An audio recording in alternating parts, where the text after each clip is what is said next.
तो हाँ दोस्तों, टोटल 48 लाख वोटर बिहार से हटाए गए हैं और इतने ज़्यादा संख्या में वोटर जो हटे हैं, उसके बारे में हम लोग जानेंगे कि ये कैसे हुआ है आखिरकार। और आप लोग जानते होंगे कि पहले 65 लाख वोटर थे, फिर एप्लीकेशन वगैरह डालने का समय दिया इलेक्शन कमीशन ने और फाइनली अब 48 लाख ये फाइनल लिस्ट आई है। और ये वो लोग हैं जो लोग वोट देने के लिए वैलिडेटेड है इस बार, जो विधानसभा का इलेक्शन आने वाला है बिहार में।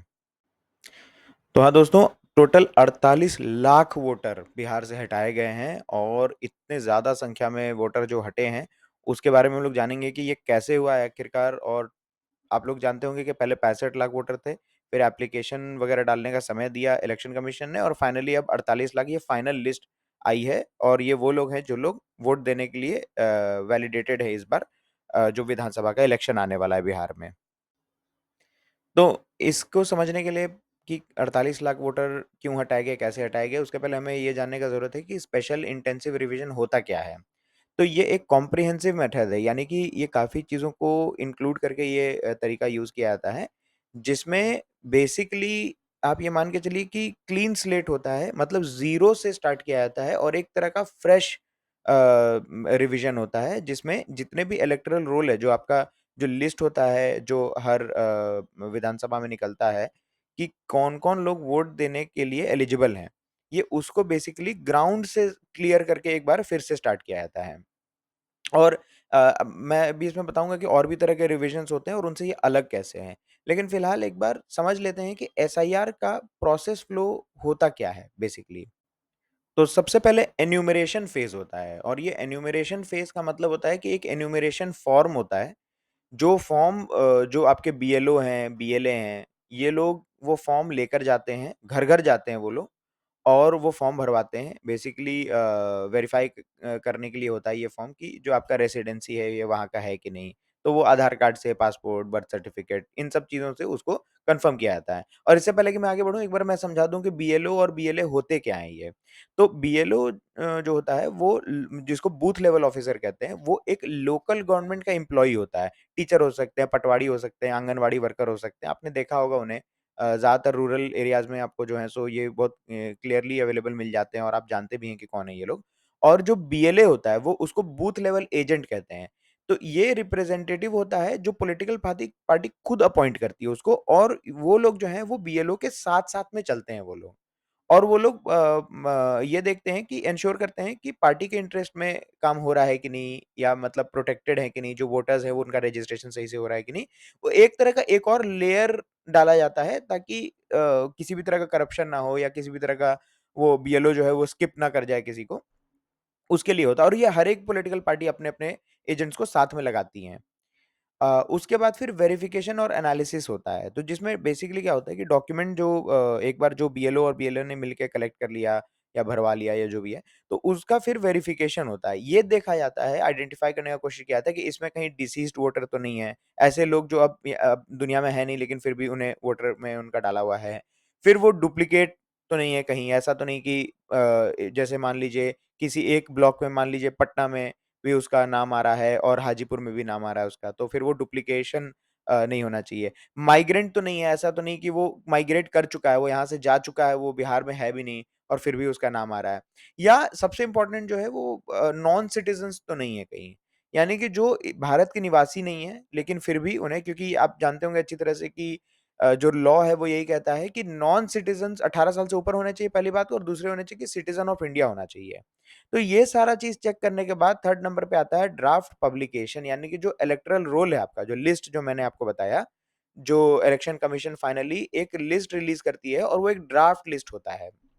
मतलब कि उसमें जितना भी लोगों का नाम डिलीट हो जाने के बाद, क्लियर करने के बाद, कुछ ऐड होते हैं, कुछ क्लियर होते हैं, उन सब के बाद में एक ड्राफ्ट पब्लिकेशन रिलीज़ किया जाता है इलेक्शन कमीशन के द्वारा। और इसी जब ये ड्राफ्ट रिलीज़ किया जाता है तो उसमें 30 दिन का समय दिया जाता है कि इसमें आप जो है सो, अगर आपको किसी भी तरह की कोई ऑब्जेक्शन है तो आप ऑब्जेक्शन भर सकते हैं और अपना नाम इसमें डलवा सकते हैं, या फिर उसमें आप चेक करवा सकते हैं जो भी इश्यू है, या करेक्शन नाम-वाम चेंज कराना है तो। तो इसमें और भी तरह के फॉर्म्स होते हैं। तो जैसे फॉर्म 6 होता है जो इंक्लूजन का फॉर्म होता है, यानी कि अगर आपको अपना नाम डलवाना है, आपका नाम नहीं है, तो उसमें आपको फॉर्म 6 भरना पड़ेगा। डिलीशन होता है जिसमें फॉर्म 7, यानी कि आपको नाम डिलीट करवाना है, तो वैसे में आपको फॉर्म 7 भरना पड़ेगा। फॉर्म 8 जो है वो करेक्शन के लिए होता है, यानी कि कोई किसी भी तरह का नाम गलत आ गया, डेट ऑफ बर्थ गलत आ गया, तो इन सब चीज़ों में फॉर्म 8 जाता है। और इसी की तरह फॉर्म 8A होता है, जो कि ट्रांसफ़र के लिए यूज़ किया जाता है, यानी कि मान लीजिए आपका इलेक्शन कमीशन इलेक्टोरल रोल में आपका नाम पटना के लिए आया, तो वो शायद हाजीपुर आप उसको ट्रांसफ़र कराना चाहते हैं, बेगूसराय कराना चाहते हैं, तो कहीं भी आप अगर कराना चाहते हो, उसके लिए 8A भरना पड़ता है। उसके बाद फिर हियरिंग एंड रेज़ोल्यूशन होता है, तो इसमें ईआरओ जो है वो हियरिंग करवाता है। मैं थोड़ा बता दूँ आपको ईआरओ होता कौन है? तो ईआरओ होता है इलेक्टोरल रजिस्ट्रेशन ऑफिसर। ये एक डिस्ट्रिक्ट लेवल ऑफिसर होता है जो हियरिंग कंडक्ट कराता है और फाइनल डिसीजन लेकर आता है कि अगर आपने कोई डिस्प्यूट किया है कि मान लीजिए आप कह रहे हैं कि मेरा नाम गलत तरीके से हटा दिया गया या मेरा नाम जो है वो डालना चाहिए था, ये नहीं डाला गया या ये है नहीं, इनका नाम ज़बरदस्ती है यहाँ पे, जो भी हो। तो उसके लिए ईआरओ आता है और ईआरओ फिर उस हियरिंग को करता है और फिर आपके हिसाब से वो या तो उसको रिज़ॉल्व करेगा और नहीं तो उसको डिसमिस भी कर सकता है केस को अपने एडजुडिकेशन के हिसाब से।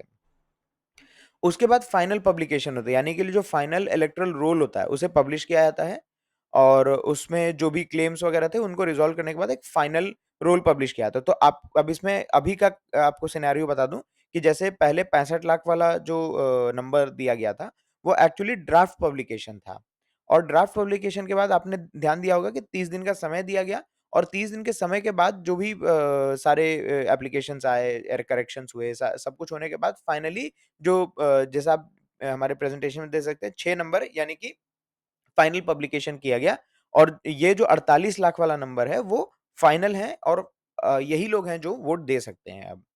और इसमें कुछ छोटी-मोटी चीज़ें आपको और बता दूँ सो और भी तरह के रिविजन्स होते हैं, तो आपको थोड़ा-सा डिफरेंस बता दें कि बाकी दोनों रिविजन्स और एसआईआर के बीच में फ़र्क क्या है।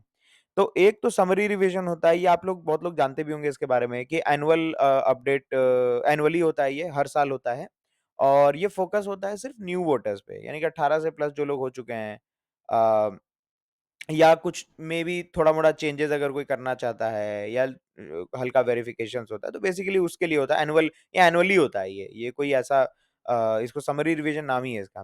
फिर होता है इंटेंसिव रिवीजन होता है। ये कंप्लीट रिकंस्ट्रक्शन होता है वोटर लिस्ट का। व व फ्रॉम मतलब बिल्कुल स्क्रैच से एकदम से समझिए कि ज़ीरो से इसको स्टार्ट किया जाता है फिर से। और ये टाइम इंटेंसिव होती है यानी 1 से 2 साल तक चलता है ये और काफ़ी मतलब इसमें पैसा बहुत ज़्यादा लगता है।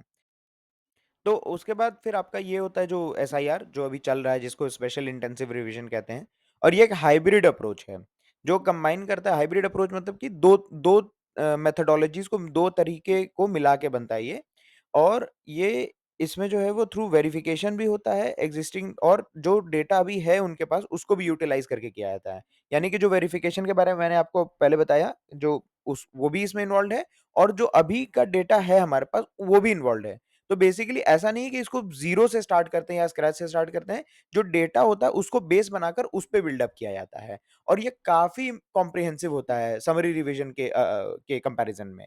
इसमें आपने देखा भी होगा कि किस तरह से अभी उसमें विवाद भी हुआ इतना, इतना कंट्रोवर्सीज़ हुई इतना। ये इसलिए हुआ था क्योंकि ये इतना इंटेंसिव इतना घुस के इसमें इतना डीप में जाके इसमें वेरिफिकेशन और इन्वेस्टिगेशन किया जाता है और उसके बाद ही जाके इलेक्टोरल रोल जो बनता है। और लेकिन अच्छी बात ये है कि ये फ़ास्ट होता है, जो आपका इंटेंसिव रिवीजन होता है, उससे कई गुना ज़्यादा यानी आप लोगों ने देखा होगा 2 से 3 महीने के अंदर में आपका सारा रिवीजन कंप्लीट होके और इतना बड़ा इलेक्टोरल रोल जो है वो फाइनलाइज़ कर दिया गया था।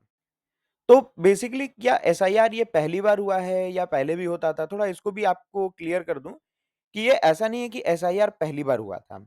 ये एसआईआर जो है वो 1960 से 80 के बीच में ये कुछ सेलेक्टेड स्टेट्स में ये पहली बार किया गया था। पहला नेशनल इंटेंसिव रिवीजन जो था वो इस तरह से हुआ था। और आखिरी जो था वो हमारा 2002 से 2003 के बीच में हुआ था। बिहार में ये 22 इयर्स में पहली बार है।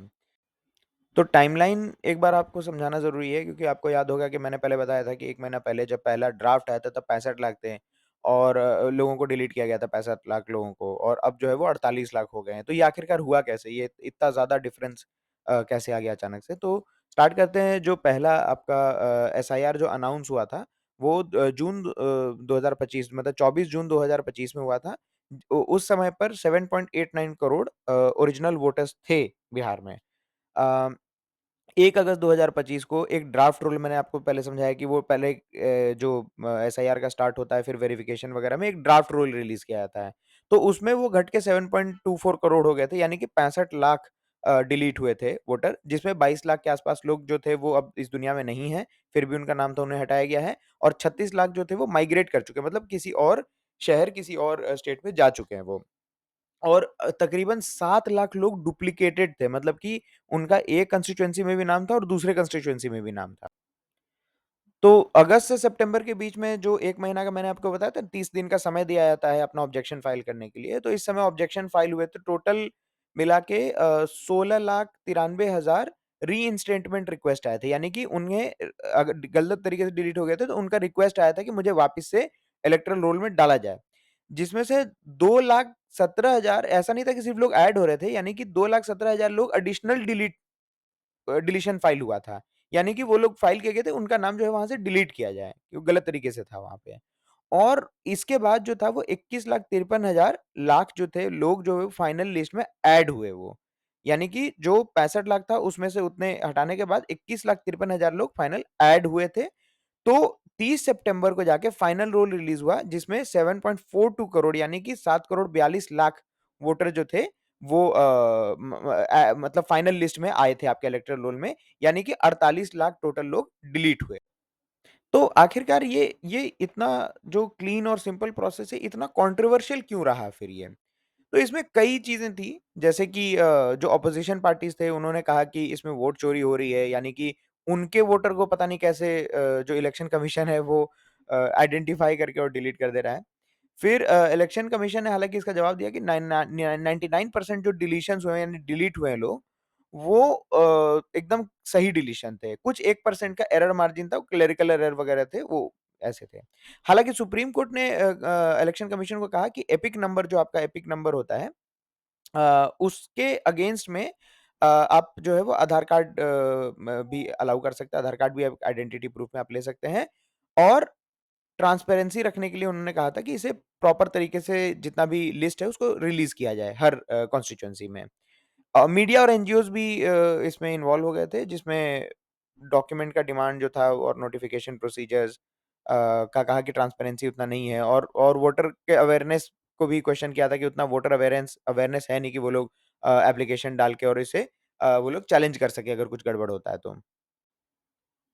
इसको कंट्रोवर्शियल करने में सबसे बड़ा हाथ जो था वो राहुल गांधी का था, क्योंकि उन्होंने एक अधिकार यात्रा, वोट अधिकार यात्रा जो था वो चलाया था बिहार भर में, और आपने देखा भी होगा, काफ़ी वीडियोज़ वगैरह उनके वायरल हुए थे उस समय। उन्होंने काफ़ी उस समय इश्यूज़ उठाए थे, चीज़ों को सामने लेकर आए थे वो। जिस लेकिन वो सारी चीज़ें जो थी वो पूरी तरह से डिबंक हो गई थी। लोगों ने उन्हें क्लियर कर दिया था कि जो भी ये किया है वो, इनफैक्ट कुछ कुछ वोटर जो उस समय उनके वीडियोज़ वगैरह में आए थे, उनके सामने आके कैमरा पर, और उन्होंने क्लेम किया था हाँ, वोट चोरी हुई है, मेरे मेरे भी वोट को डिलीट किया गया। बाद में वो लोग खुद पलट गए, वीडियो बना के उन्होंने कहा कि भाई मैं तो बस एक गाँव का अनपढ़ आदमी हूँ, मुझे बेवकूफ़ बना के इन्होंने वीडियो बना लिया और मुझे कहा कि यही बोल देने के लिए वगैरह-वगैरह। आपने देखा होगा, ये कुछ केसेज़ यहाँ पर रखे हैं, जैसे रंजू देवी का डिलीशन का केस था कि उसमें कहा गया था कि फैमिली ऑफ 6 हैड नेम्स, उनको मतलब 6 रोहतास में उनकी फैमिली थी और 6 के 6 लोगों का नाम हटा दिया गया था। लेकिन टोटल 6 नहीं, टोटल 8 लोग थे और वो लिस्टेड थे सारे के सारे, वो हटाए नहीं गए थे। तो बिल्कुल गलत ये बात कही गई थी। उसके बाद फिर सुबोध कुमार के लिए भी वोट चोरी का मामला सामने लाया गया था कि सुबोध कुमार की वोट का चो मतलब सुबोध कुमार के नाम को गलत तरीके से डिलीट किया गया है। तो उसमें कहा गया था कि उन्होंने 2024 में वोट किया था, लेकिन एसआईआर के बाद उनका नाम हटा दिया गया था। लेकिन बाद में पता चला कि वो कभी रजिस्टर्ड नहीं थे वो एज़ अ वोटर। फॉर्म 6 कभी भरा ही नहीं था उन्होंने। ईसी रिकॉर्ड, मतलब इलेक्शन कमीशन के रिकॉर्ड में कभी नाम ही नहीं था उनका। तो बिल्कुल बेसलेस क्लेम था ये, गलत तरीके से इस बात को उठाने की कोशिश की गई थी। फिर एक डेड वोटर्स की टी पार्टी हुई थी, बेसिकली आपको याद होगा, काफ़ी ये वायरल हुआ था ये, जब राहुल गांधी ने एक टी पार्टी की थी। कहने का मतलब अपने यहाँ बुलाया था कुछ लोगों को, जिनको चाय पिलाया था, और क्लेम किया था कि ये सारे जो हैं वो बिहार में डेड वोटर डिक्लेयर कर दिए गए हैं कि वो अब है ही नहीं इस दुनिया में। ऐसा इलेक्शन कमीशन ने कहा है, बट वो जिंदा है और मतलब मैं उनके साथ चाय पी रहा हूँ। लेकिन उसमें जो थे वो ज्यादातर लोग जो थे वो माइग्रेटेड थे।